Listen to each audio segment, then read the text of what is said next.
Hello, friends. Happy Tuesday. Welcome into Pack-A-Day Live. I'm your host, Andy Herman. Actually supposed to be live tonight, unlike last night where we went live on accident. I accidentally did our Pack-A-Day Live episode when I sent the link to Justice and clicked to record, and it went live.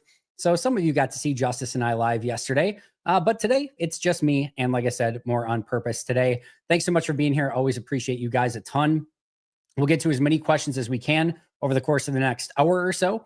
Per usual, we'll try to get to super chats first, and then we'll go to member chats and as many chats as we can get to. And it should be a ton of fun. A lot of stuff to talk about. So let's get into it right away. Nicholas, thank you for coming in hot with the super chat. 5:16 p.m. came in, got the super chat in. Our defense and run game are an upgrade from 2023. But why does everything look so difficult and unsustainable in the passing game? I think there's a variety of different things when it comes to the passing game right now. And I do agree with you. I do think the defense is better. I was going over this today. I think I talked with Paul Brettel on this, but I definitely talked about it on the radio. If I had told you prior to the season, all right, if I would have told you that the Packers defense was 9th in scoring, all right, they were tied for 6th in rush defense at 4.1 yards per carry, tied for 8th in interceptions and 1st in fumble recoveries, you probably would have signed up for that pretty quickly. Top 10 scoring defense, top 10 in turnovers, I think top 5 in turnovers, and then top 6 in rushing defense and yards allowed per carry. Yeah, like sign me the heck up for that. I would have signed up for that without even hesitating. But to your point, especially against good teams, Philly earlier in the year, Minnesota earlier in the year, and now Detroit this past week, 31 points against Minnesota, 34 against Detroit and Philly. Hasn't been what you would want it to be. Hasn't been the same caliber of defense that you were expecting. Now, I think a part of that is absolutely the injuries. Now, you can't have injuries be the excuse of everything, right? Jaire Alexander, Edgerrin Cooper being out really, really hurt, had a bit of a domino effect.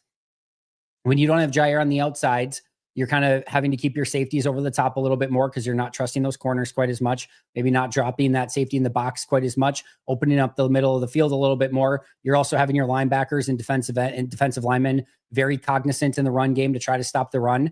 And that opens up that middle of the defense. And we've seen that especially over the course of the last couple of weeks.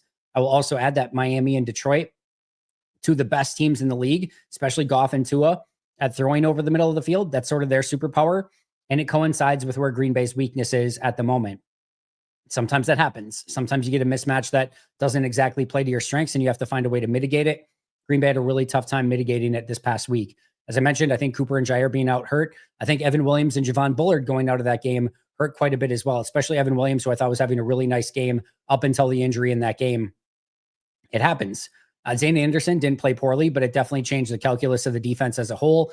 And then again, having to move Keyshawn inside for Javon Bullard, you just had this sort of musical chairs that was taking place. And then you get Eric Stokes and Carrington Valentine on the outside, and you're just kind of taking a step back at each of those positions. Going against a good Detroit offense, and it's difficult. And then for Jeff Hafley, you get into a little bit of a pick your poison sort of scenario. Like, what do you want to beat you? Because as much as it sounds like you would love to, right? You cannot simply, on every play to stop the run, play to stop the middle of the field, and play to stop their receivers on the outside, and make sure that you're stopping big plays deep down the field as well. You can't pick all of it. It's kind of like the old fast food rule, the triangle, if you will. You can either be fast, cheap, or good, and you can have two of the three. All right. You can pick any two. You can do fast and good, good and cheap, cheap and fast. Like you can choose any two of the three that you want. But if you're going to be a fast food place, you can't have all three. You can choose two. You can't do all three. You can't be fast, cheap, and good. Like it's just not going to work out. You got to choose which two that you want. With sort of defense, there's a little bit when you have with this team right now. And with not having corners on the outside that can, like a Jaire Alexander, that can kind of shut down guys one-on-one if needed, you kind of have to choose which things that you want. Do you want run defense and stopping their outside wide receivers? Do you want run defense in the middle of the field? Do you want to stop the big plays in the run? Like, what do you want to stop? And I think Jeff Hafley over the last couple of weeks has basically said, we're going to stop the outsides. We're not going to allow Amon-Ra St. Brown, Jameson Williams, Jalen Waddle, and Tyreek Hill to beat us deep outside. Check. They've done that. Not going to allow the running backs to get going. whether it was Mostert and Achane against Miami, or this week Montgomery or Gibbs. Check. I would say they accomplished that in both of those games. And so you kind of have to live sometimes with what's left over, which is the middle of the field. And why Green Bay would choose that is if you can't stop the run, it opens up everything else, right? Then everyone else is sucking up, and now everything, kind of everything opens up, right? So you stop the run, and then you have to make sure you stop the deep stuff and the wide receivers on the outside, because otherwise there's too many explosive plays that are happening there. And then you're left with the stuff over the middle, and what you're hoping is that there's more chaos in the middle of the field. That maybe, like Keyshawn Nixon did, he jumps a route a little bit. They kind of disguise the coverage, and he can pick off a pass. Or maybe you get a tip ball in the middle of the field, maybe with guys rallying to the football, guy turns around and somebody punches out a ball. You're hoping that, hey, we can live with the check down stuff. We can rally and tackle. We can make a mistake happen. And in the meantime, while you're trying to disguise all that stuff, maybe somebody can get a pressure or a sack and try to get them out of range. Just didn't happen enough. And to Detroit's credit, they're a really freaking good team. They're a really good offense. And I thought what really made a huge difference in this one, a couple things, right? Number one, their screen game. Their screen game was sophisticated. It was smart. And it was a step ahead of Jeff Hafley all day, if we're being honest about it. Like every single time that Green Bay was bringing pressure, I don't know if Detroit had some tendencies on tape of when Hafley liked to bring pressure or not. They were just a step ahead. Or if they had a tell of like, okay, if their linebacker starts to do this, it's going to be a blitz and then we're going to run a screen. I don't know exactly what it was, but there was definitely, it felt like always a step ahead for Ben Johnson on Jeff Hafley when it came to the screen game. And they spammed it. They went to it again and again and again. And when they had to have plays at the end of the game, they continued to go to it. And it was really difficult for Green Bay to stop it. I was going through, I'm almost done grading the defense. I've got like 5 plays left, but I was going through, and what's really difficult on some plays, and what you never really want to see when you're grading it, you never want to see a play that's like a 10, 12 yard pickup and there's no negative plays for the defense, or a great or bigger, right? And there were multiple plays where, especially in the screen game, where you're like, well, I'm not expecting, necessarily Eric Wilson or Quay Walker to get immediately off the block of a 300-pound lineman that blocks it up perfectly. And like, they're just outnumbered because everyone's getting upfield in the pass rush, because it was what was, I'm sure, drilled in their head all week of, you got to get Jared Goff off his spot. You got to get him off his spot. You got to get to the quarterback, got to get him pressured. So those guys are firing off the ball, getting to the quarterback. They executed it perfectly, where it does not look like a screen at all. Those guys get aggressive upfield, and then they let them pass. You outflank everyone. You've got more numbers to block in front than linebackers and safeties that can stop it. And actually, in a lot of those situations, I actually thought the defense and the players on the field did a pretty good job in some of those situations, limiting those to 8, 9, 7 yard gains. And a few of those I thought could have been a lot more explosive if Green Bay's defense didn't even play it better.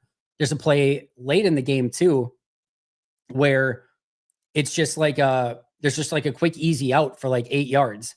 And there's not anyone that could have done anything about it.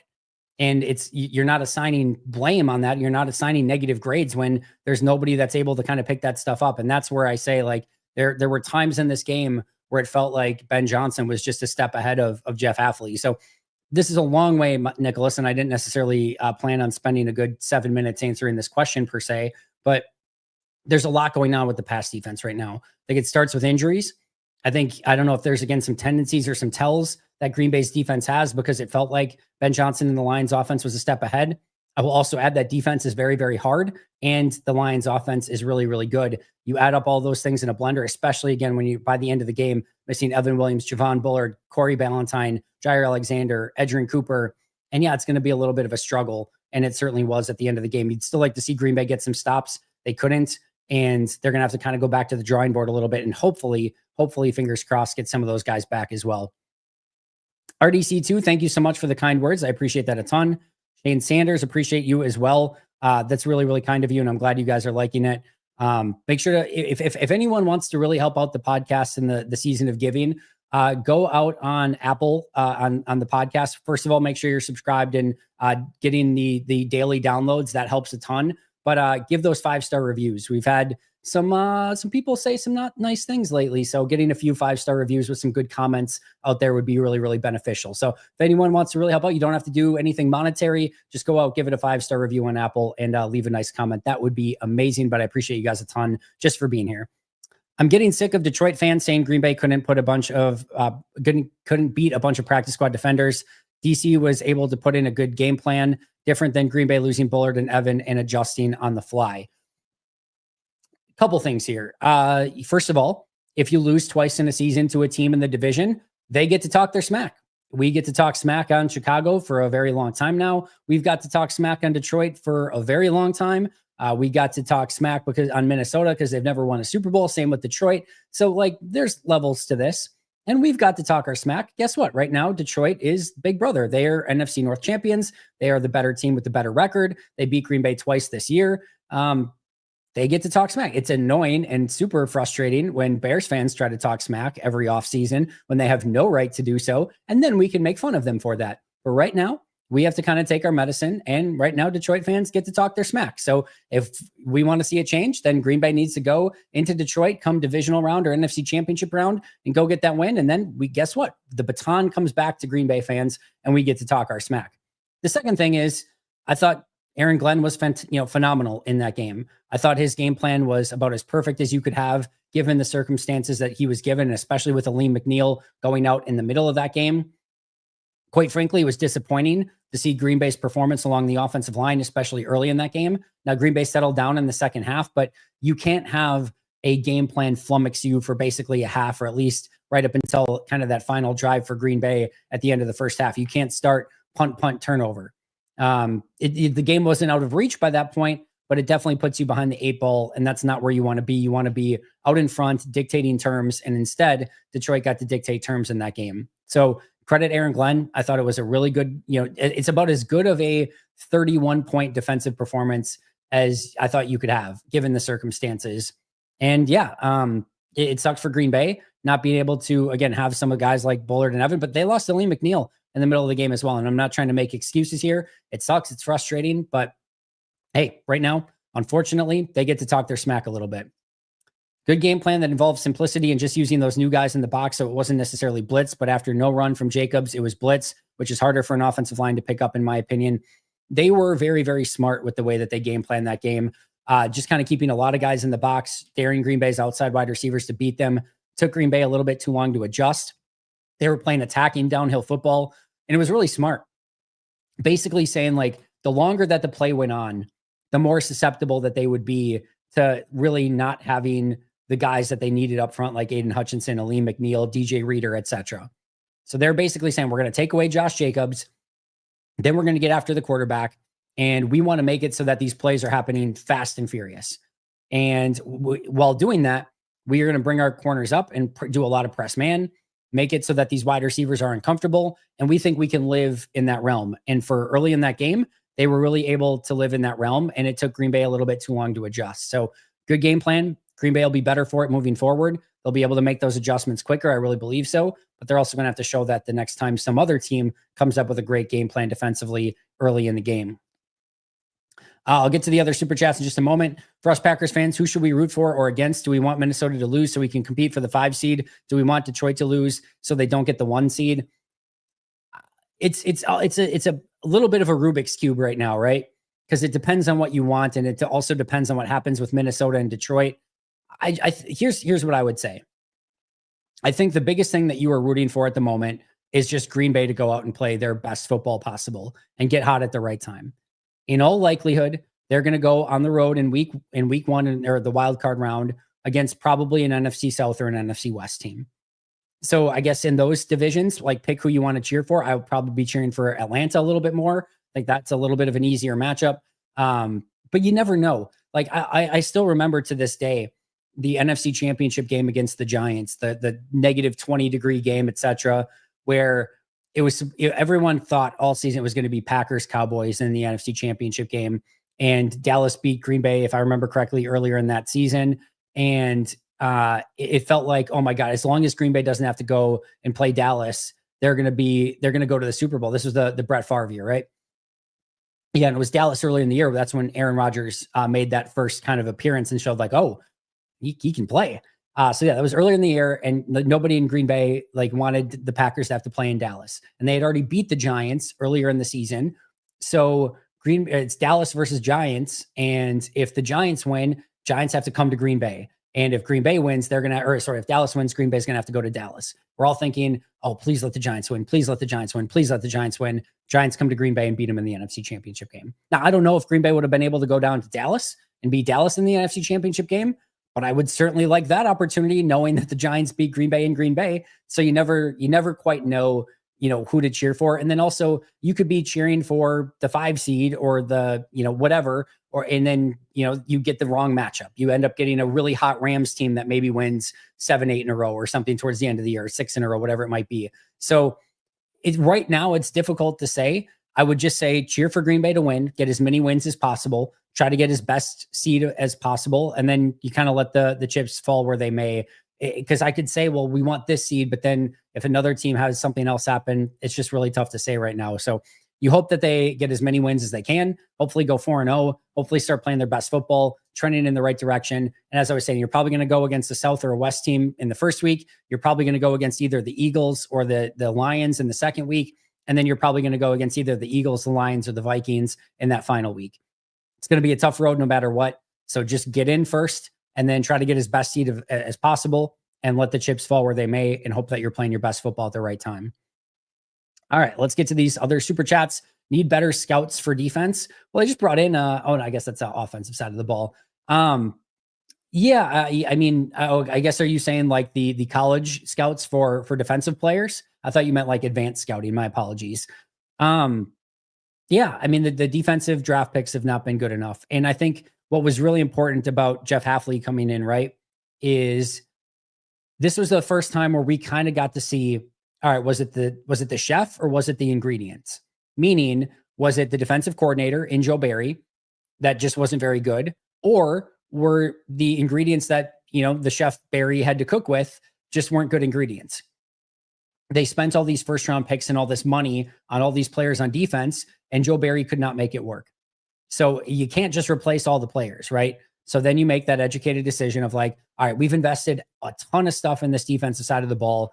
Joe Barry can't make it work. We can't replace all the ingredients. We already spent all this money and all these ingredients. Let's bring in a new chef.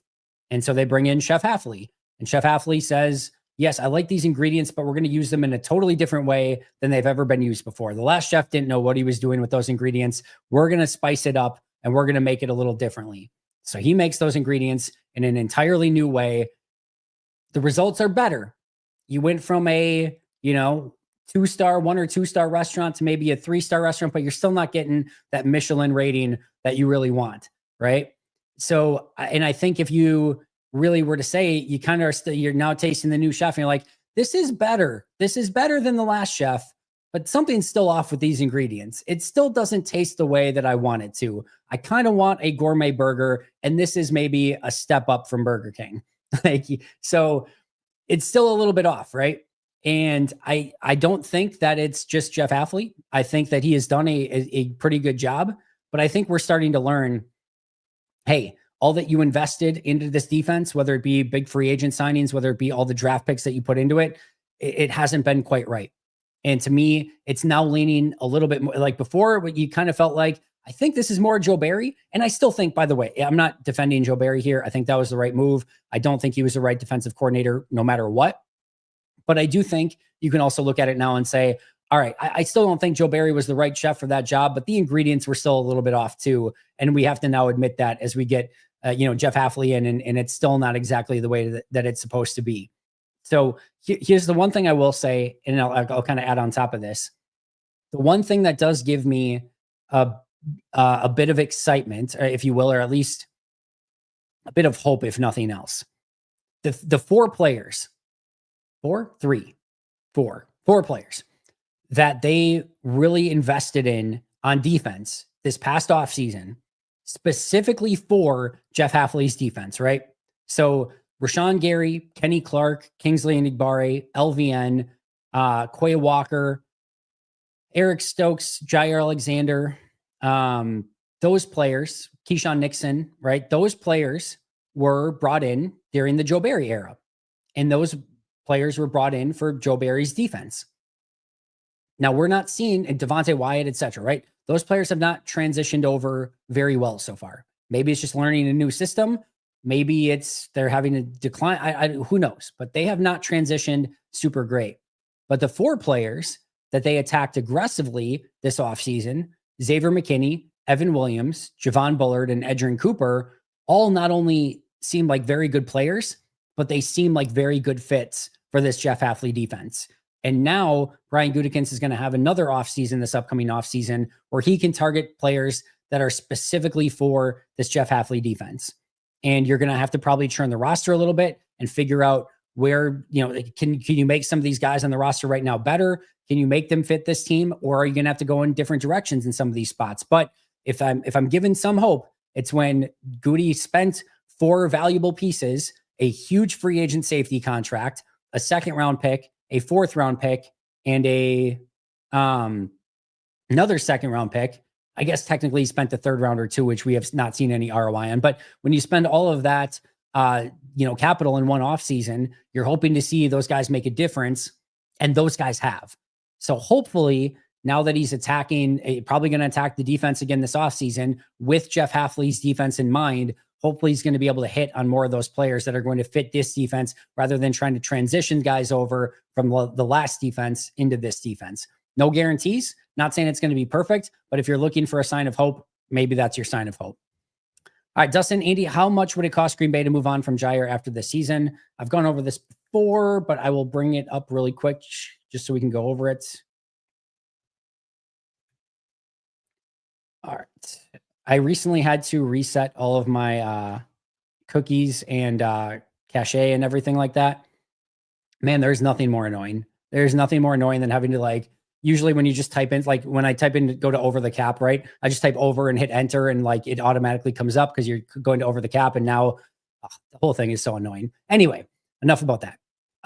So Jaire Alexander, if they cut him after this season, is going to have a 18 mil dead cap hit. So $18 million in dead salary cap. Now, it always depends on how you want to look at this, right? That 18 million is already paid. They've already paid that money. That's all signing bonus money. Like that, it's not like they're paying him new money. It's not like we're going to release you and here's $18 million. That money's already paid. Where it's not paid, where it's not accounted for, is against the salary cap. So they could do a couple different things. They could do a $18 million cap hit all at once. They could cut him post June 1st and do a $7 million cap hit, or basically an $8 million cap hit, and then 10 the next year, a 10.2 million the following year. They could split that up a little bit. Even if they took the full $18 million cap hit next year, they would still save $7 million in 2025, and then $27.4 million in 2026, and then $2.3 million against the cap in 2027. So you're still saving a significant amount of money by moving on from him. But you are taking basically just a $7 million savings next year to have Jaire Alexander not on your team. It's workable. It's doable. Maybe some team would trade something for Jaire. Maybe. I'm not sold on that, but it's not impossible. So maybe you could get a day 3 selection or something for Jaire, and some team would be willing to take on that risk. The nice thing, you could probably get something. I think you could probably get something, because if any team would take him on, they would get a $16 million contract just next year, but there'd be no guarantee. So they could, if it just didn't work out, some team would take a 7th round pick for that. They could restructure the deal if they needed to. I think some team would give up something for that. I just wouldn't expect it to be anything of any real value. I think it's, maybe at very best. And I mean, at very best, you're probably looking at a 4th round pick, and it could easily be worse than, or, less than that. But I think you probably could get something just because of the value of the deal.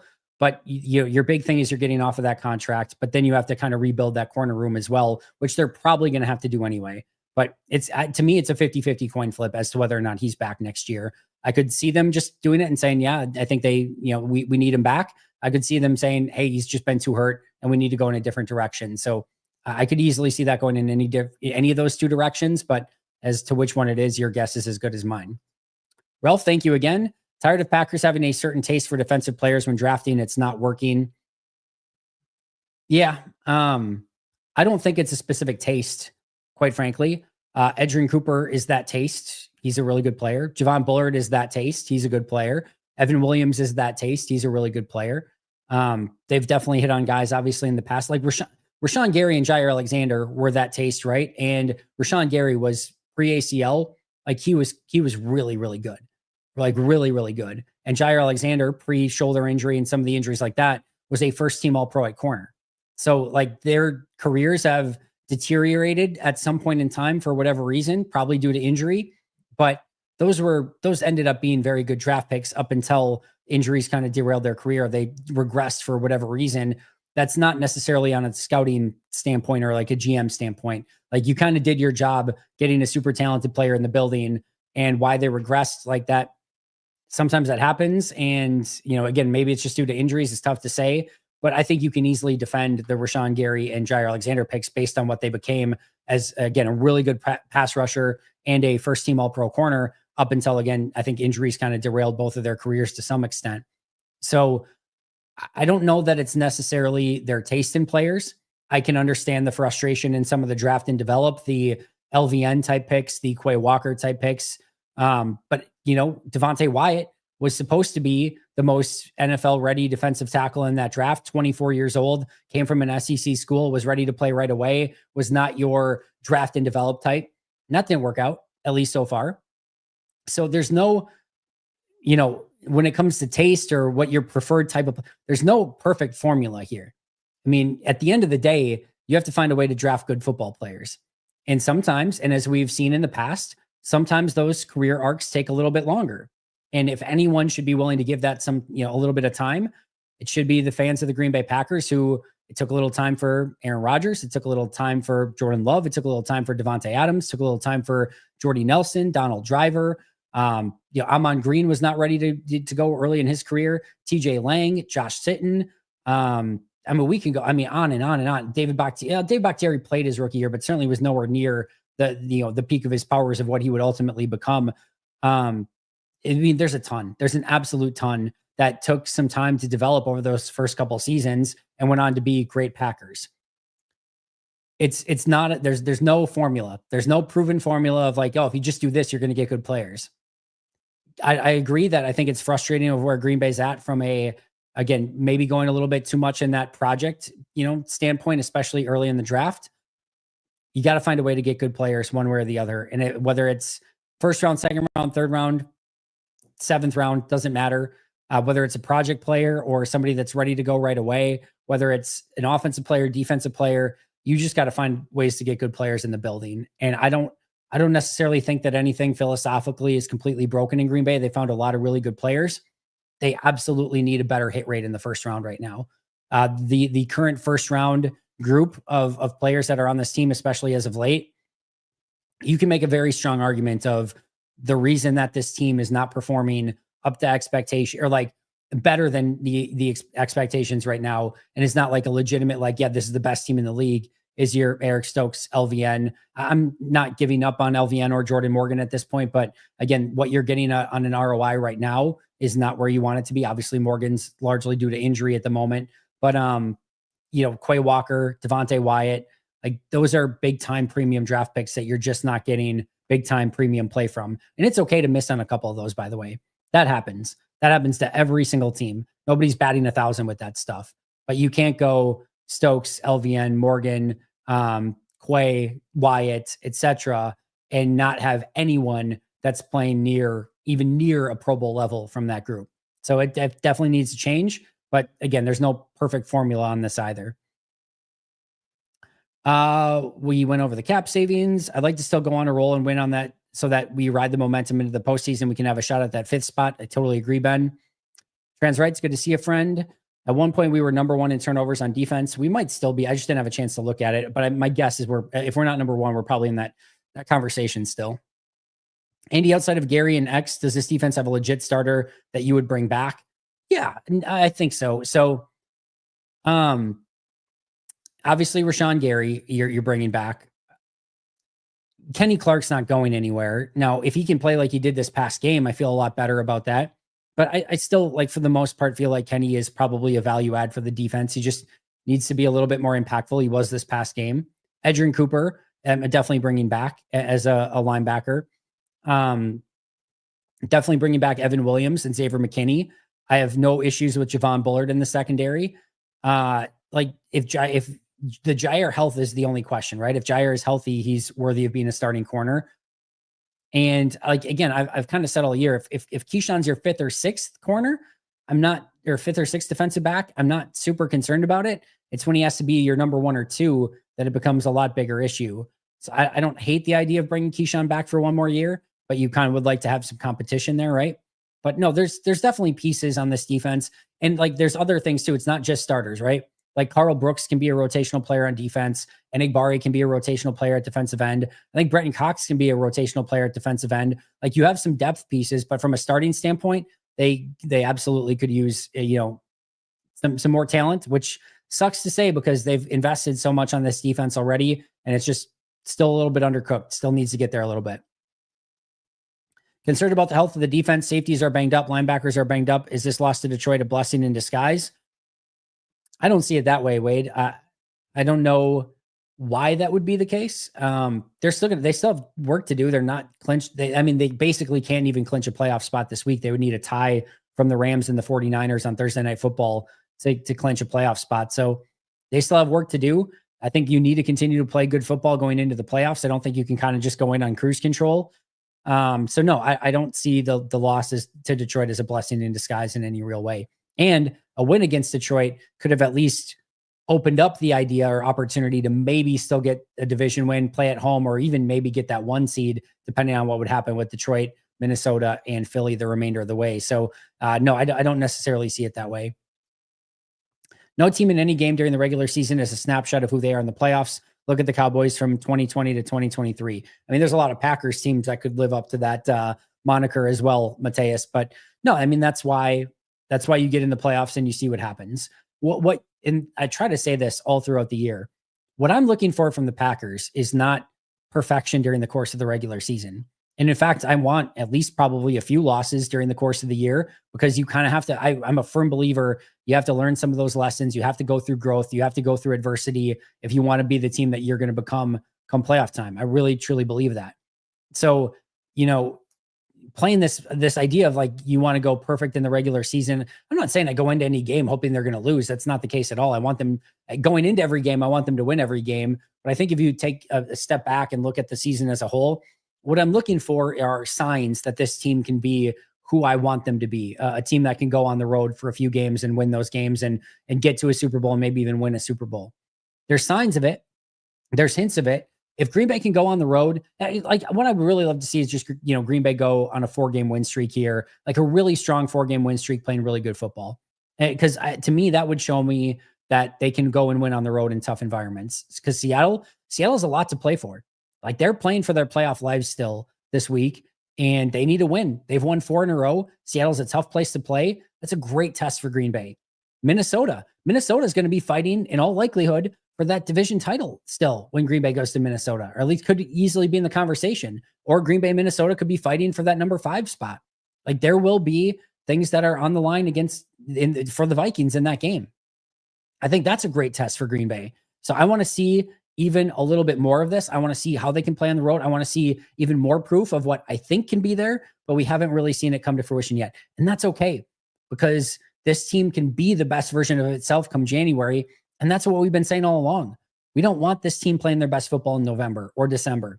We want it in January. So if they can take the steps to get there, awesome. But they absolutely also have work to do at the same time. And it's going to take work over the next month to get to that point. And then not only that, you probably need a couple balls to bounce your way come playoff time as well. But these are 1-game elimination scenario games. This is not a best of 7 or a best of 5 or a best of 3. And you know what? I still stand by it to this day. I think the undefeated Patriots play the Giants 100 times. I think the Patriots win that game 85, 90 times. Like, I think they legitimately win that game almost every time. But the Giants won that one. To me, that Patriots team was still one of the greatest teams that I have ever seen in my life. And it, for the most part, doesn't even remotely matter, because they don't even have their name in the Super Bowl book for that year, the championship. Like, they was the Giants. The Giants pulled the upset. So if you were to ask any sane person, right, who was the better team that season, the Giants or the Patriots? There's no sane person. Not even I'm sure there are Giants fans that would argue Giants. Don't get me wrong, but anyone that could see this with any level of critical thinking would say clearly the Patriots were the better team. The Giants were the better team on that day. The Giants are the Super Bowl champs. I'm not trying to take anything away from them. That's how the tournament is set up. But the NFL playoff bracket, because it's a one-game elimination, doesn't always do the best job of actually crowning the best team on the year. And that's okay. The best playoffs in all of sports are the NFL and March Madness, because they are one game, do or die. This is it. You don't get another opportunity, and it's amazing. It is the best thing possible. I would argue that if you want the fairest version of anything possible, it's the Premier League. The Premier League has no playoffs. You play every team 2 times, one at home, one away, and the team that it's equal for everyone. It is the exact same equal scenario for everyone. Everyone gets the same exact opportunity. There's no scheduling issues. And whoever ends up with the most points at the end of that season is the winner. There's no controversy there whatsoever. That team was the best team. They had everything equal in every play. It's the least exciting, end game scenario. There's not even a playoff. That's not fun. That's not fun at all. You want to see a playoff at the end to pay it all off. Premier League's the most fair. It's the least fun. NFL and college basketball, by far and away the best tournaments, but they don't always do the best job of crowning the best team, because it's a one game, anything can happen scenario, and one off day from the best team and they're gone. See you later. Sometimes even to a 16 seed or an 8 seed, a 9 seed, a 12 seed. You never quite know in the tournaments, or sometimes, your number 6 or 7 teams like Green Bay in 2010, your 6 seed wins a Super Bowl. Do I think Green Bay was the best team that year on the whole? That one's a little bit more close than maybe the Giants Patriots one, but probably not, right? They lost a decent chunk of games during there. Does it matter? No, the Packers were the Super Bowl champs of the world. Nobody's taking that away from us. So go out and play your best ball in January. The records are done at that point. It doesn't matter that Detroit beat Green Bay twice during the regular season. Doesn't matter who's the 1, the 7, the 6, the 4, the 3. It does not matter. Go out and play.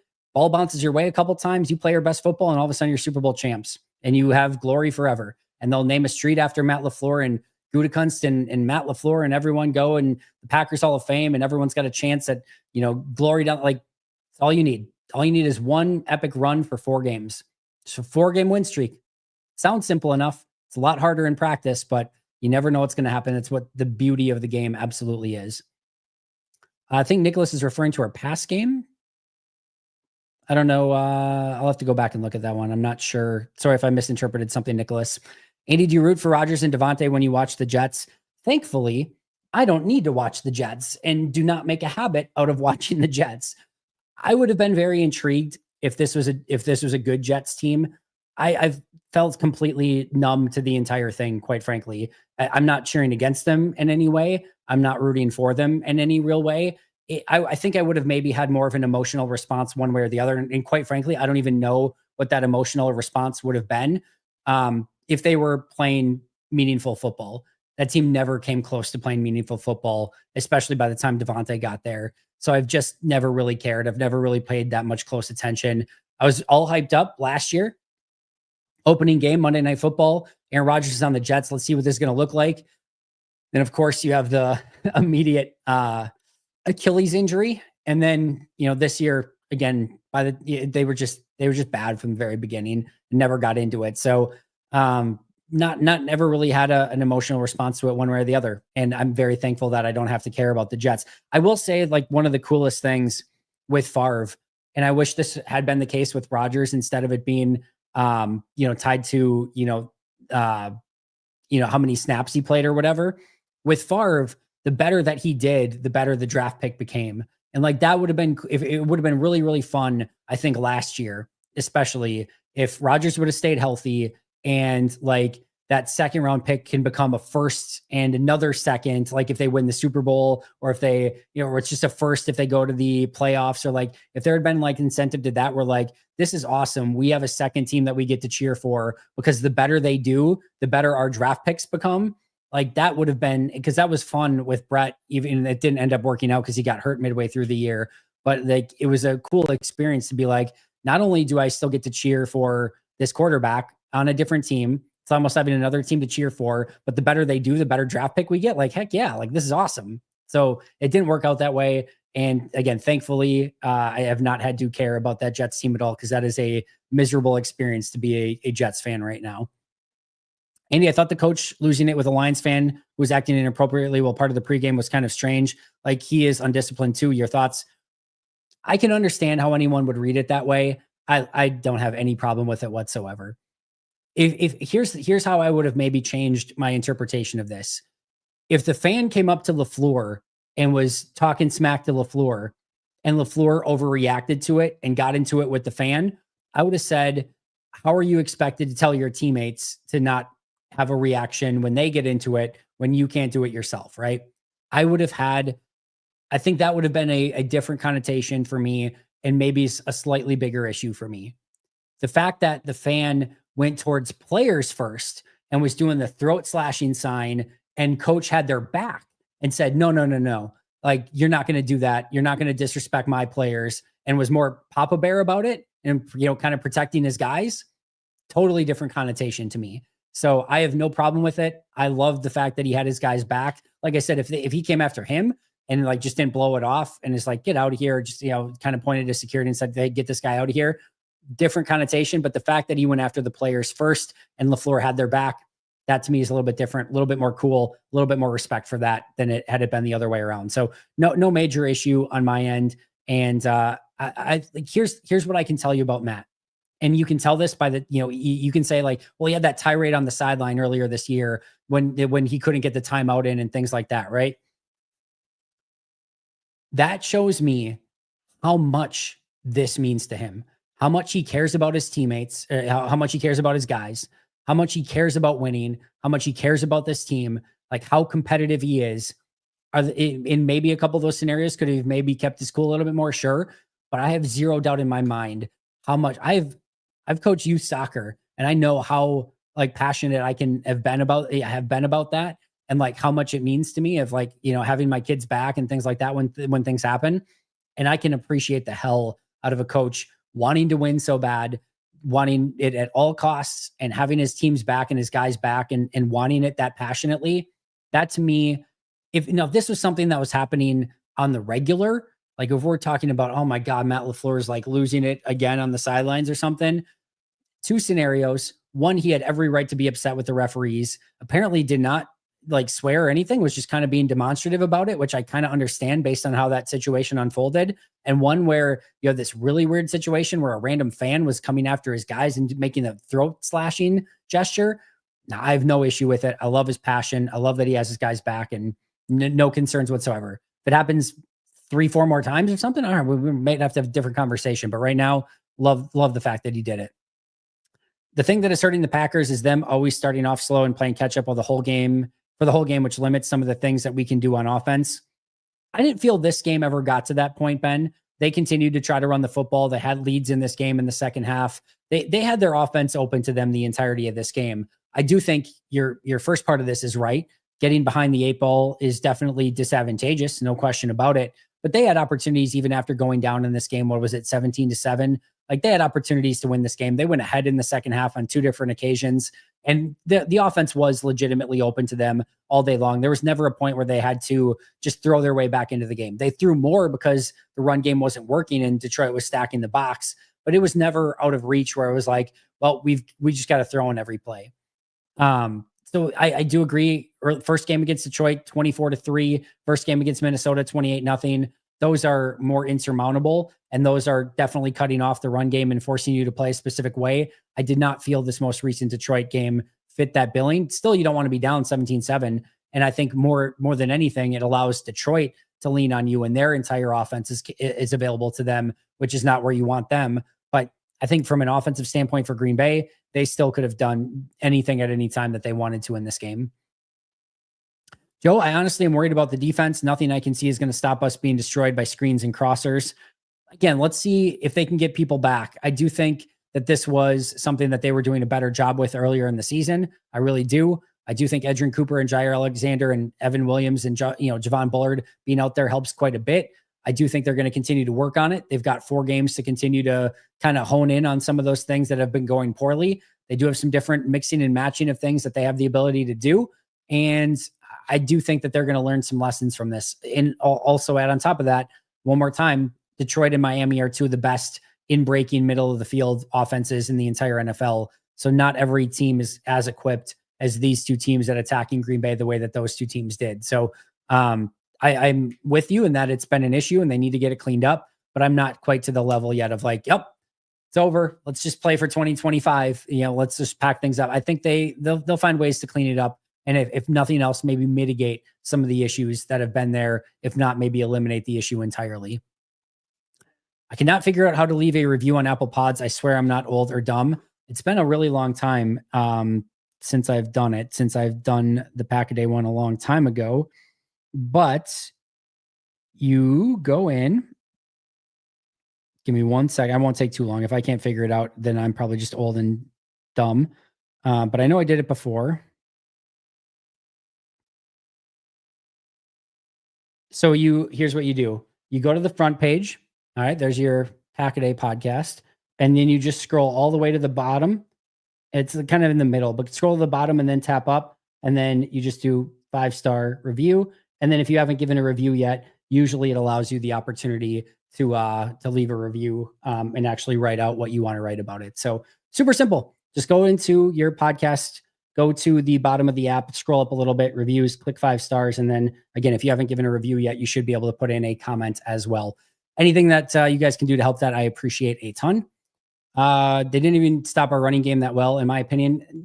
Jacobs, they stacked the box really well. If we're talking about Detroit here, I thought Detroit did a pretty good job of stopping Green Bay's running attack. What did Jacobs end up with here? 18 for 66, 3.7. Wilson was 1 for 7. Brooks was 1 for 3. Now, Green Bay had 24 for 99 and 3 touchdowns, but 4 for 23 was Jordan Love scrambling. So it was really 20 for 76 on the day, which 76 divided by 20 is 3.8 yards per carry on 20 attempts, which is not ideally where you'd want it to be, especially when you've got Josh Jacobs as running back. Matt tends to go through these streaks against physical teams. Couldn't beat the Niners, the Eagles, then the Bucks, now the Lions. He doesn't seem to prepare well for tough road trips and international. Roberto, this might surprise you. What those teams have in common is not necessarily being physical. It's not necessarily being on the road. Tampa Bay was at home in the NFC Championship game, if you remember correctly. It's not necessarily that it's international. It's not any of those things. Those are all really good football teams. And it is really difficult to beat very good football teams in the NFL, especially in must-win, win or go home situations. Now, I'm not excusing it. I'm not saying that that's a okay excuse. If you want to be the best team in the league, you have to be able to beat good teams in the biggest moments. Green Bay has not done that. I think the 2020 NFC Championship game, that's Green Bay's to win. That is a Super Bowl that Green Bay could have won in that season. I think 2021, with the team that they had that season, last dance, whatever you want to call it, having that team not even make it past the divisional round, massively disappointing. Okay? So not saying that, hey, they haven't had hiccups along the way. I would say 2018 when they played, like they were 13-3, played the 49ers, and that team wasn't quite ready yet. Or maybe that was 2019. Maybe that was 2019. And then, like I said, 2020, they were ready. 2021, they could have been better. 2022, they did not make the playoffs. That team was done, right? Like they needed the reboot. Last year, I thought had every right to beat the 49ers. If Anders Carlson makes a field goal, if Darnell Savage holds on to an interception, I mean, who knows? Like, if Darnell Savage holds on to an interception, I think Green Bay wins that game. Like, sincerely. Players were in positions to make plays. Sometimes it's not just coaching. Like, I thought for the most part, Green Bay was set up for success in that game. Should have won that game. Didn't win that game. We're talking about very, very good teams in very difficult situations.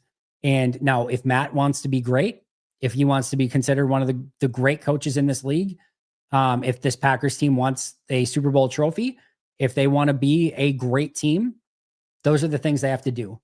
But I don't think that it is a physicality thing. I don't think it's a bad coaching thing. I don't think those are really hard teams to beat. Guess what? Only one team every single year. You know what the San Francisco 49ers are talking about and their fans are talking about? Kyle Shanahan can't win the big one. Like, he never was able to win the big one. They choke in big moments. You know what? Like, sometimes you can have the best roster, the best team, do everything right, and you just run into Patrick Mahomes at the end of the year. Good luck. It's really hard. It's really, really hard.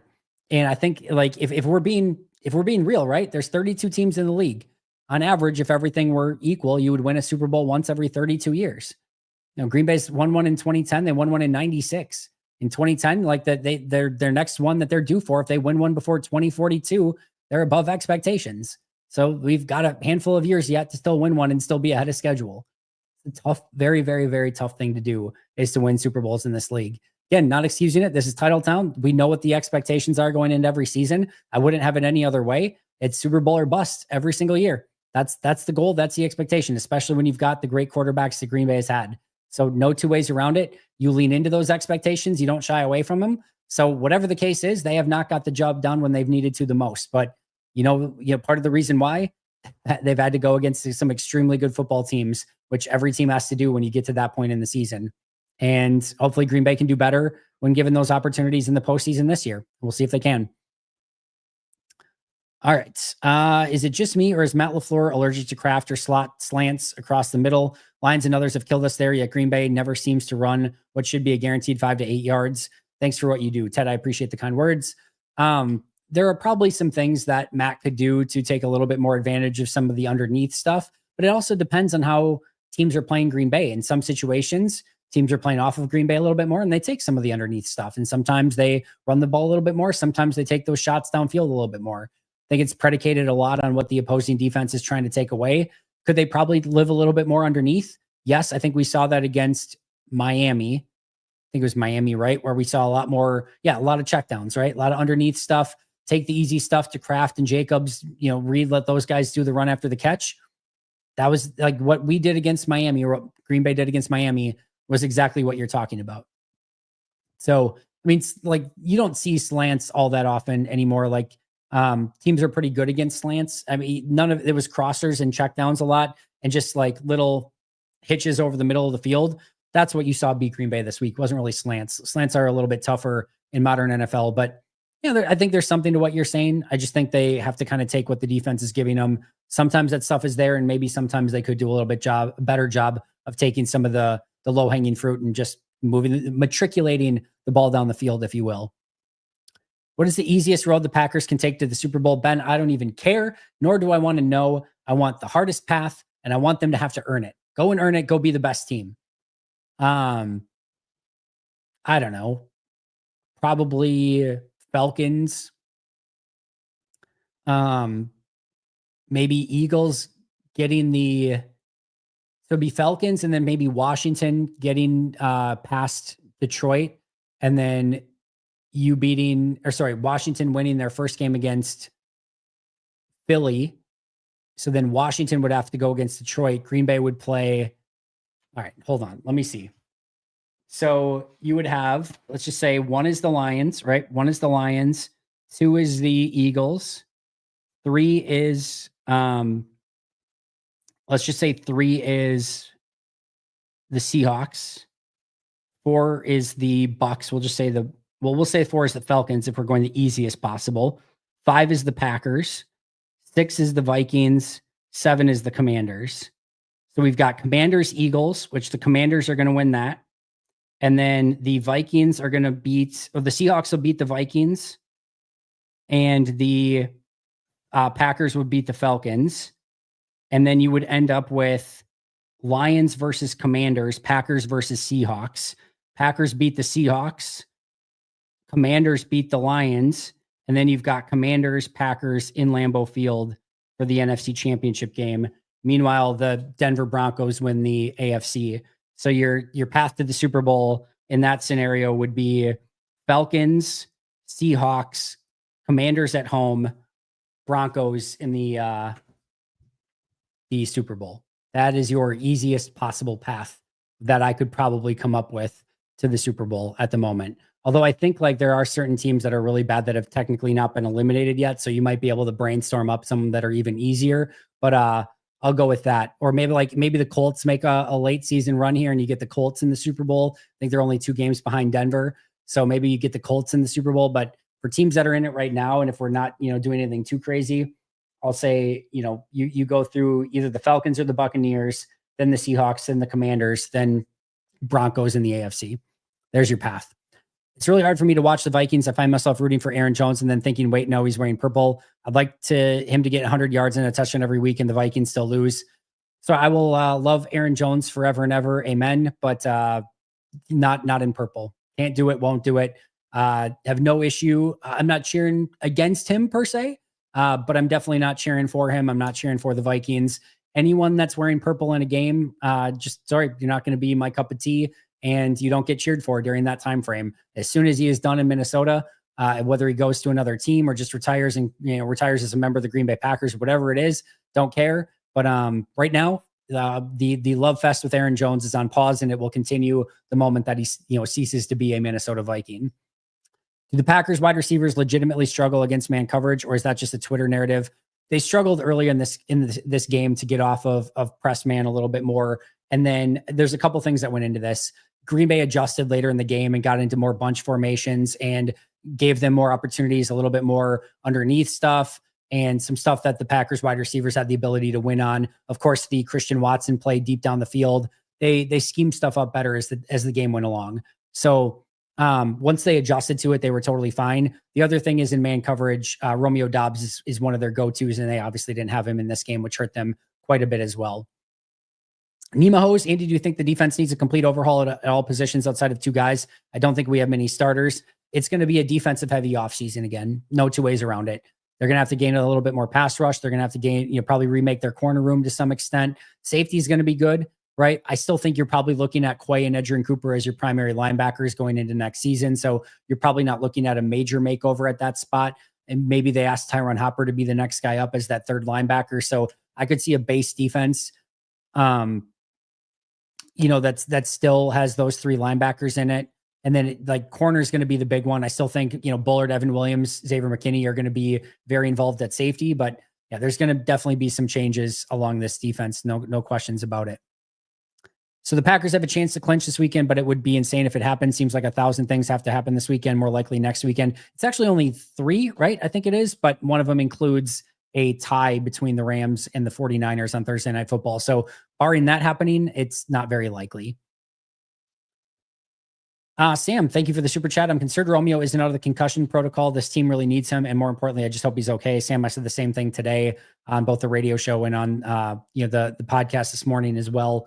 Obviously, first and foremost, just hoping that he's okay. Anytime you get into the concussion protocol for that long, you're a little bit more nervous of okay, is it lingering? Is there something more a little bit there? But hopefully he's back by Wednesday and cleared out of the protocol and able to practice and good to go. But right now, biggest thing is just for Romeo's health, and you don't want anything debilitating or anything long-term there. So hopefully he's good to go and no major concerns. But I'm very much with you in that it's definitely concerning.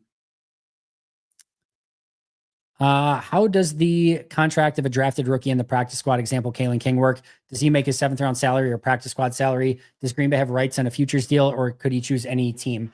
They pay him the practice squad salary. His 7th round salary is out the window. Any bonus that they gave him is already paid for and counted towards dead cap when they released him.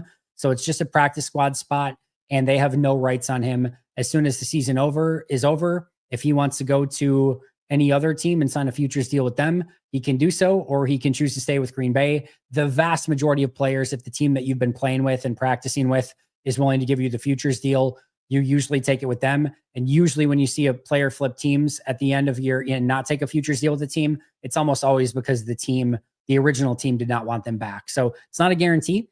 Kalen King could theoretically go anywhere. Also, any team could sign him off the practice squad right now, but no, he's not obligated once the season is over to go to the Packers as a future signing there. He could go to any team.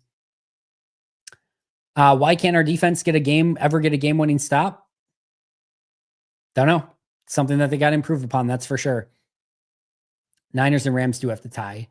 Stokes is a heartbreaking bust. Devontae Wyatt and LVN haven't really showed great performances, but still have next year to prove themselves.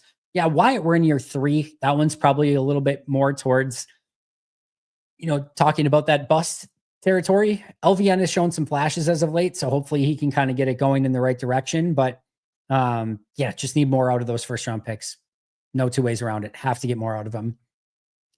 LVN has had a few pretty good games. I would agree, but nowhere near what you're expecting when you pick a player in the top 15, right? Like we're closer to Nick Perry than we are to Rashawn Gary at this point, right? So yeah, and I know Rashawn Gary in year 2 is not exactly tearing it up either, but I'll just put it that way. There's a ways to go for LVN still, but I do like some of the stuff that he's been putting on tape as of late.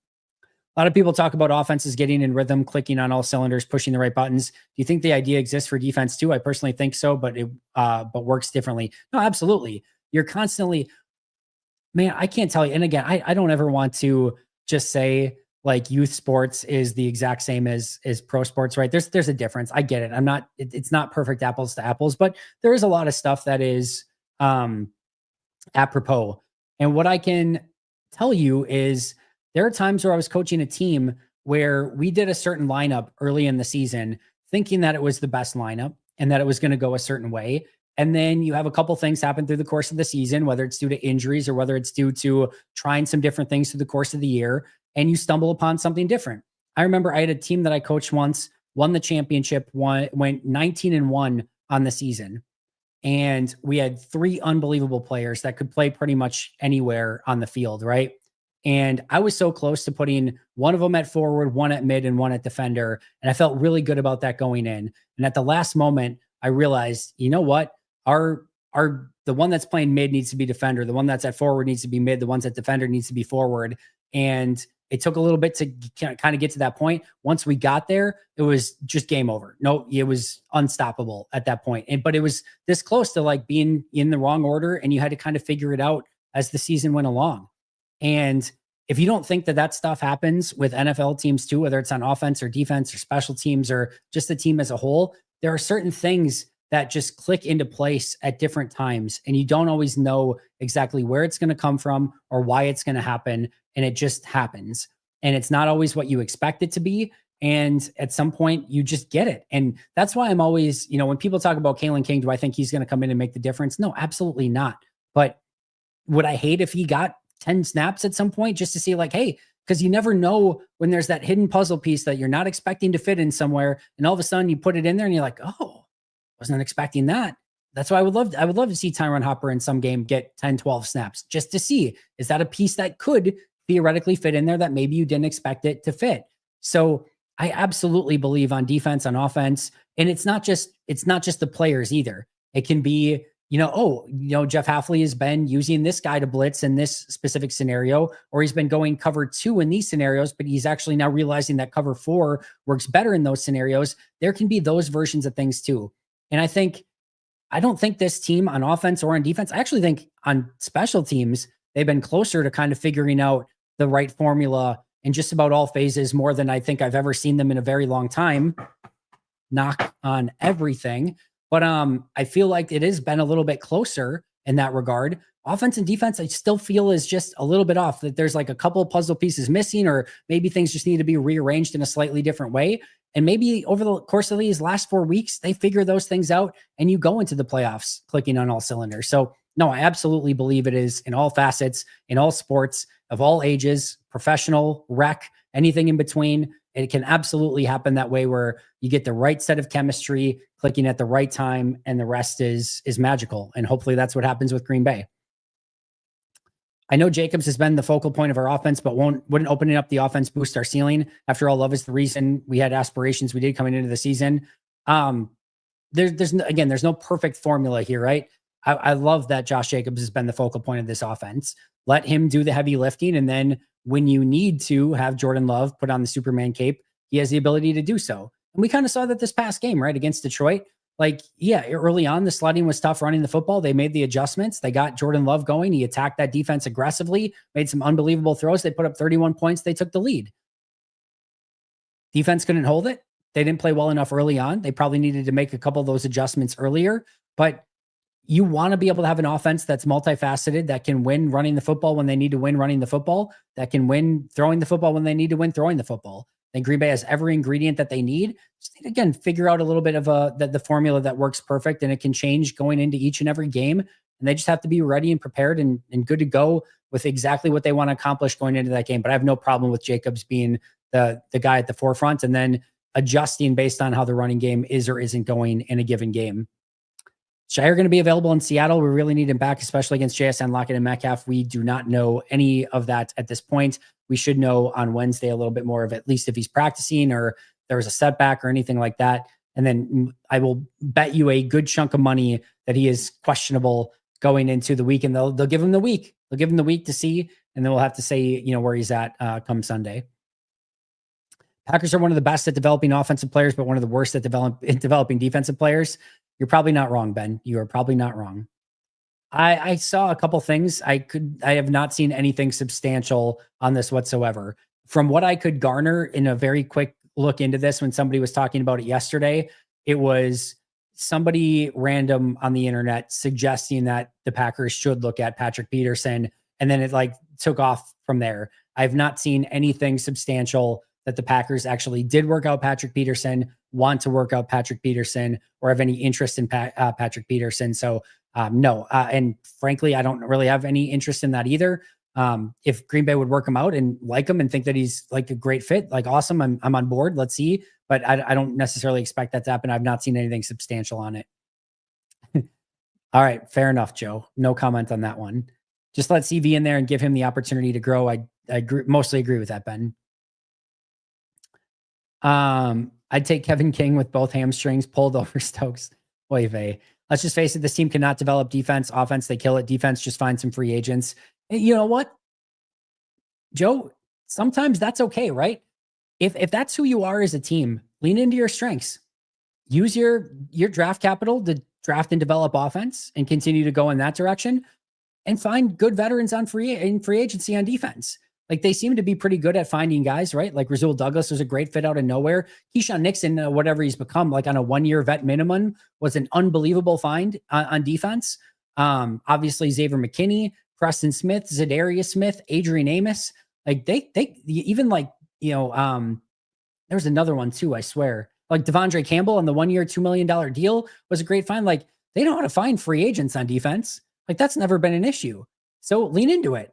Use your free agent money and your salary cap space on free agents on defense, and continue to just draft and develop and churn through guys on offense, which you're really good at. So Joe, I don't disagree with your assessment there. There's probably a way that they could just say, you know what? And you know what too, if you have a surplus at a position, all right, then trade if you've got 7 wide receivers that are all really good, all right, trade one of them for a really good defender.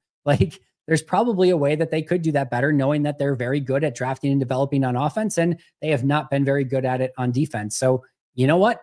Lean into it. I think sometimes when people are bad at something, they try to overcompensate for it.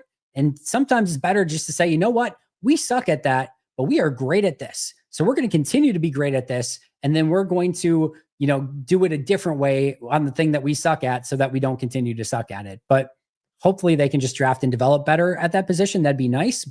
And again, Evan Williams, Javon Bullard, Edgerrin Cooper, it's a pretty good start. It's a good start in maybe doing things a little bit different, right? Hopefully that's the case moving forward. Honestly, I like the one and done in football rather than the best of whatever in baseball, hockey, and basketball. So no, you don't have to apologize for it. I get it.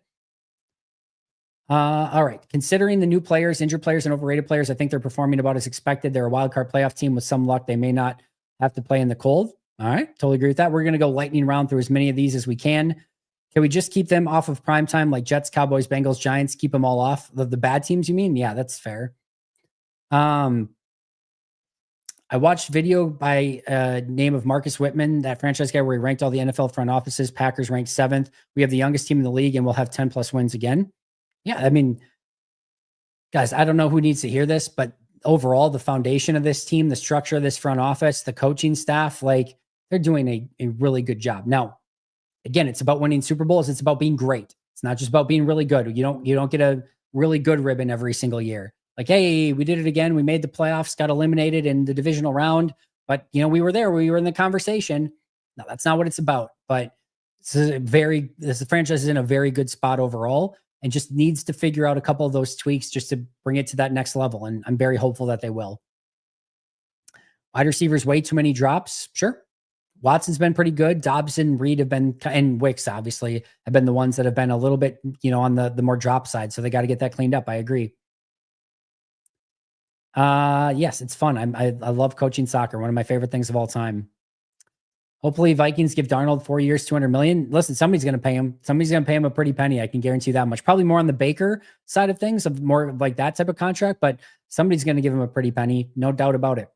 Offense hasn't had many plays recently. Is this more on the offense or defense? The offense hasn't had many. A little bit of both. I think third down efficiency has really hurt them on offense in a couple of these games. Also, sometimes they're making big plays. Also, sometimes they had short fields due to the Keyshawn Nixon interception, the turnover on downs on Detroit's offense. So a lot is played into it, but look at the third and fourth down efficiencies, and that usually is going to tell the story more often than not on both sides of the ball.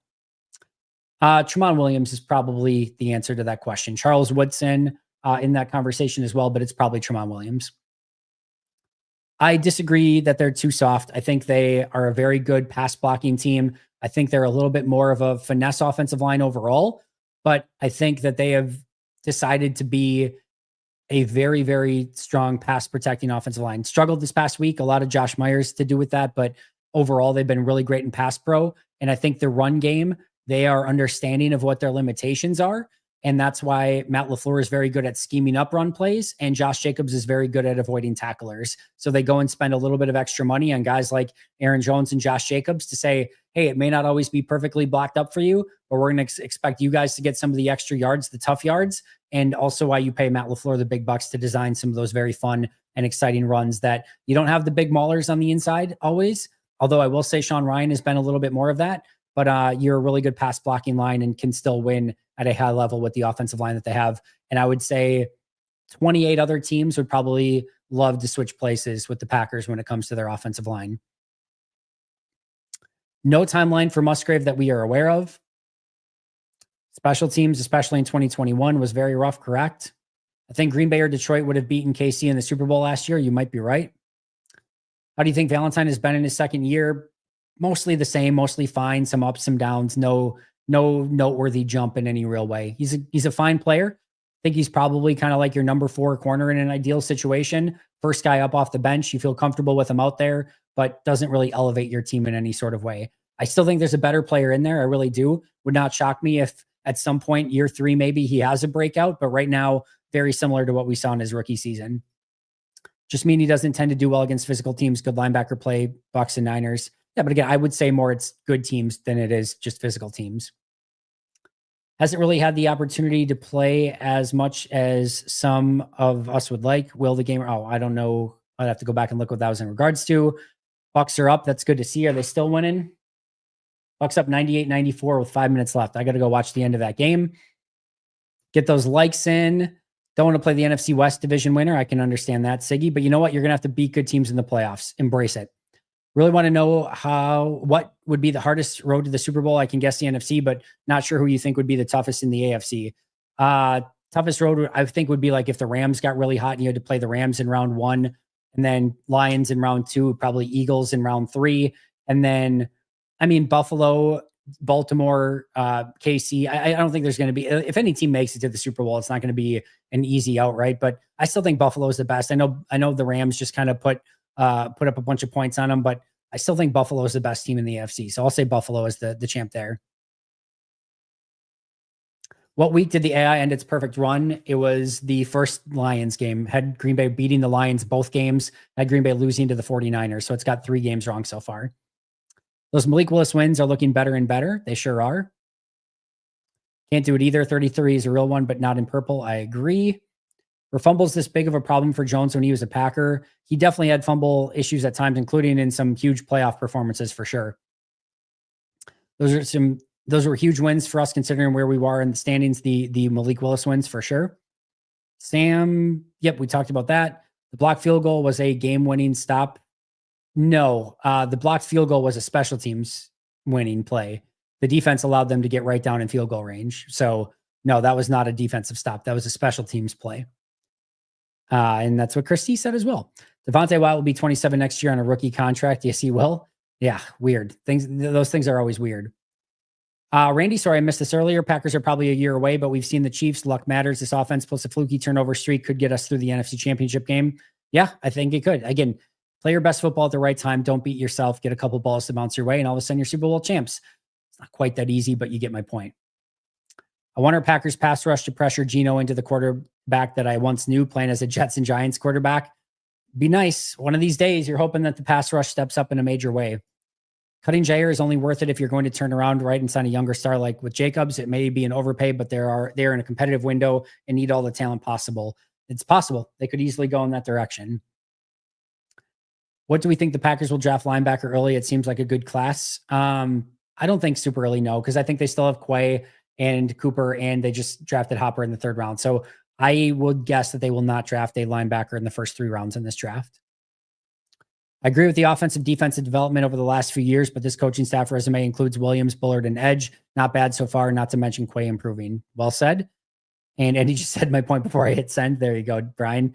I usually try thinking positive about the Packers, even if someone says something we're doing well. Weren't doing well. Gotcha. I love it, Daryl. Stay positive. I think we could use more positive Packer fans. I'm always for that. Oh, it's stupid. First of all, I think they will regret that decision. That is a owner's decision and not a David Stern's decision. Like that's a bad baseball contract that'll hurt your team in the end. But it's also just goes to show the disparity between the haves and the have-nots in baseball, which really, really sucks. But they've been better at run blocking this season than last year, I think, or is it just Matt LaFleur? To me, it's scheme and Josh Jacobs a little bit more than the run blocking. Usually try to think positive. Oh, we talked about that. What's with Watson always wanting to jump over someone at the end of his plays? He puts his body in jeopardy in the ball. His arm was barely hit on that fumble. Listen, I'm willing to give him the benefit of the doubt because that was the first fumble of his entire career, apparently even going back to college and high school. So he's mostly been doing a good job of it.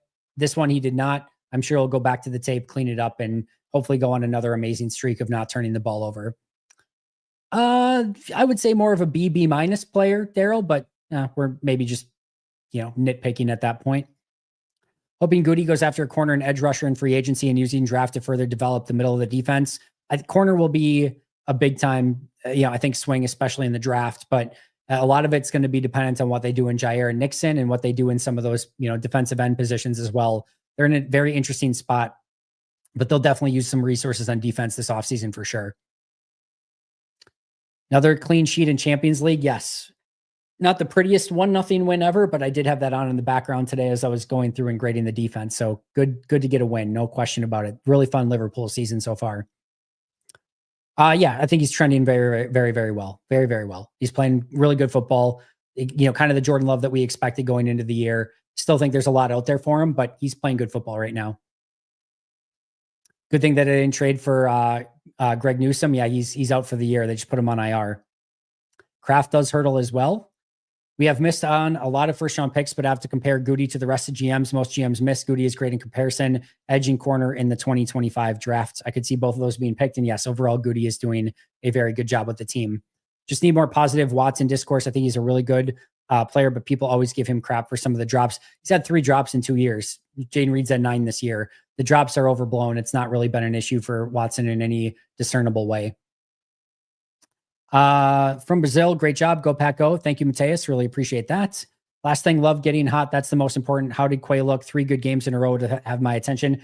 I haven't finalized it yet. I've got like 6 plays to go, and I will probably guess that I think he's graded in the negative so far but I haven't tabulated it yet. So we'll know soon. I'll get that grades episode up and the article up very, very soon. How long has it been since you've been a Pack? My whole life. So since I was born into it, and baptized in the Kittrick-Taylor game as my first Packer game with Brett Favre throwing to Kittrick-Taylor in the back of the end zone. So it's always been this way. Don't know anything different. Any insight to the Peterson rumors? That don't think they're legit. I have not seen anything legitimate on it whatsoever. Seems like somebody just kind of made up that they should do it, and it kind of exploded for no apparent reason whatsoever. We will stop commenting now so you can watch the game. Thanks, Drew. Please stop talking about next year. This team is a contender. Dan, I will say this every single time. Maybe somebody can type it in chat before I even say it. Does anyone know what I say every single time when this comes up? We are Packers fans, and damn it, we can multitask. I promise you, we are smart enough to do two things at once. We can enjoy the season, enjoy what's going on right now, and also look ahead to next year because we're very, very smart and we can handle multiple things at the same time. Does Valentine this season seem like a guy who's still hurt enough to impact play snap count, but not enough to keep him out? No, I don't think I don't think there's anything like that. I think he's been an okay player. I think he needs to step up and hopefully take that jump and be the player that I do think he can become. Watson and Kraft Hurdle because the S was ACL hunting. I don't need to get into that. I've been a Packer fan since the Favre days. Love it, Daryl. Go watch the Bucs. Thanks for this Q&A. Thank you, Tulio. The constant need to dedicate premium picks and resources to this defense has become extremely frustrating. Yeah, but until you hit on them, you're going to have to keep doing it. So hopefully they can start hitting on them. I've watched and cheered for the Packers each and every year. Daryl, that is awesome. I think a lot of people in this chat are probably in the same boat as you and I. With that said, we got through everyone. We got through every single question. So thank you so much to everyone. I appreciate you guys a ton. I will be back for members Q&A tomorrow at noon and another Pack-A-Day Live on Thursday at 7 p.m. So I hope to see you guys there. But until next time, and as always, go Pack Go and go Bucs too.